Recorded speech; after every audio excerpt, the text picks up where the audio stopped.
When you start using the BMPCC 4K, especially if it's your first cinema camera, you might be shocked at how shaky the footage is. And then you start wondering if you need to spend tons of money on gimbal or other stabilization. But I think that you can achieve great results in DaVinci Resolve. In this video, I'll show you how I deal with stabilization, what settings do I use, and also what are the downsides that can destroy your shots. And make sure to watch until the end, because I will show you a hidden feature in your camera that can really improve your films. To stabilize your footage in DaVinci, you need to click on your shot, and then in the inspector go to Stabilization.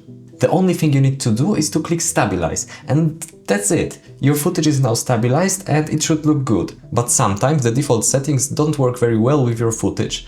And that's why let me walk you through some of those settings. The main thing that we can change here is the mode. You can choose 3 modes: Perspective, Similarity and Translation.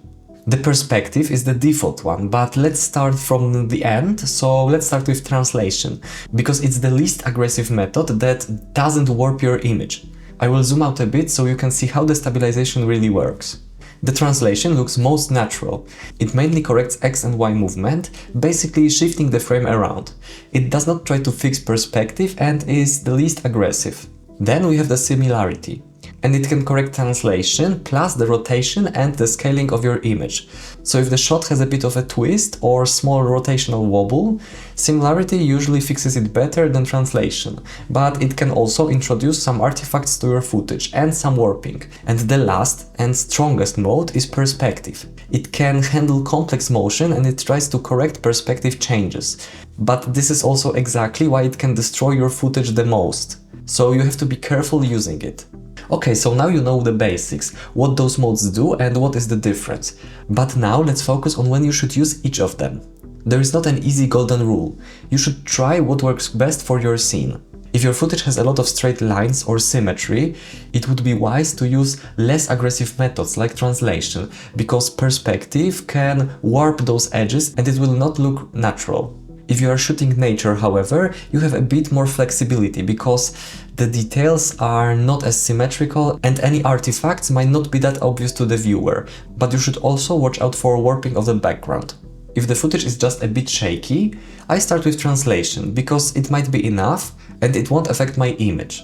Then, if it's not enough and I want it to be more stable, I change it to similarity, so a step up. If it's still not quite stable, I change it to perspective, but remember to check each time if there are no artifacts in your image. My tip for you to spot those artifacts easily is to go quickly through your scene, not just play it, but go through the preview fast, forward and backwards. It's much easier to spot the artifacts this way.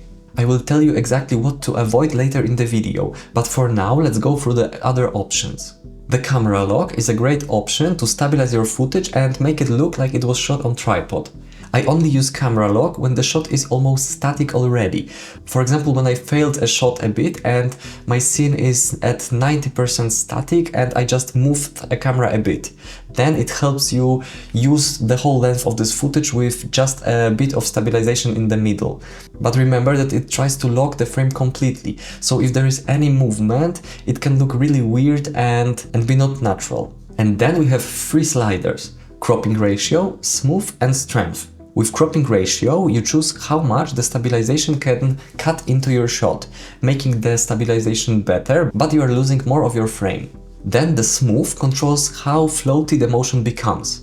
Sometimes too low smoothness can still look jittery, but keeping it too high might make your footage look very floaty and drifting unnaturally. And then we have the strength.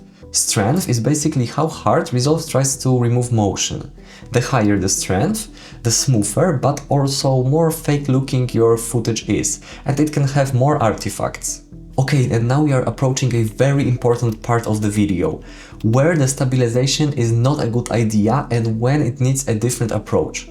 The perfect example would be shots in studio, where I have a flat table and a wall behind it. And when I apply the stabilization that I would like, the background just warps and it will be very bad looking for the viewer. It's much better to leave the footage shaky a bit than to make it appear as my table was made from rubber. The next situation is water, waves or the ocean. And it's a completely different example, because here you have repeating patterns that confuse tracking, so you can get weird swimming looks. In those shots I stabilize less or I don't stabilize at all. And the same can happen when your background is out of focus. The stabilization doesn't have any reference point, so you can get very inconsistent results. Another problem is a moving subject in foreground. Resolve may treat it like the reference and stabilize around it, so the background starts drifting. I run into this problem a lot with birds flying on the sky. Sometimes the stabilization focused on the bird instead of the background and then switched to backgrounds instead of a bird, making it jump 1 meter to the right or left. Also, if you have a very close foreground and a very wide background, for example with mountains in the distance, applying a strong stabilization can differently affect the background and the foreground, making it look unrealistic. So in those shots I would stick to translation method, because it won't affect the image that much. And before I show you a hidden feature in your camera that can really help your stabilization, make sure to like and subscribe, it really helps me to create more films. Okay, and now, one feature that previously was unavailable on BMPCC 4K, but via an update it was made available, is gyro stabilization. Your camera has a gyro sensor that collects data when you record in B-roll, and you can use this data to stabilize your footage. The only restriction is that you can't have image stabilization in your lens. Trust me, a lot of people don't know that they have this function, and it can really help.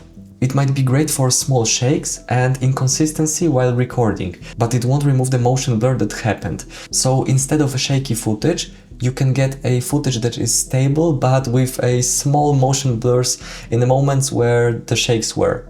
That's why it's not perfect, and it's sometimes advised to use a higher shutter speed if you know that you are going to use this gyro stabilization and you don't care that much about cinematic motion. But because of those downsides, I would still prefer a lens with good optical stabilization over relying on gyro.